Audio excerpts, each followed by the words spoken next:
حضرت حلیمہ سعدیہ فرماتی ہیں کہ میں اور میرے شوہر نے اس خیر و برکت کو دیکھا جو رسول اللہ کے وسیلہ سے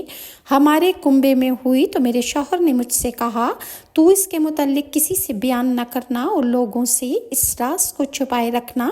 کہ کہیں یہ لوگ ان سے حسد نہ کریں، اس لیے جس رات یہ بچہ پیدا ہوا تھا علماء یہود کا یہ کہنا ہے کہ وہ اپنے پاؤں پر کھڑے تھے اور ان کو دن کا عیش گوارا نہ تھا اور نہ ہی رات کو انہیں نیند آئی۔ حضرت بی بی سعدیہ فرماتی ہیں کہ میں مکہ مکرمہ میں 3 دن مقیم رہی، اور جب ہم رخصت ہوئے تو میں نے رسول اللہ کو اپنے ہمراہ اونٹنی پر سوار کیا، اور اس اونٹنی نے 3 بار کعبے کو سجدہ کیا اور اپنا سر آسمان کی جانب بلند کیا، پھر راستے پر چلنے لگی، اور پھر اس نے ہمارا قافلہ میں موجود تمام چوپایوں کو پیچھے چھوڑ دیا۔ حالانکہ میری اونٹنی بیمار اور لاغر تھی، لیکن رسول اللہ کی برکت سے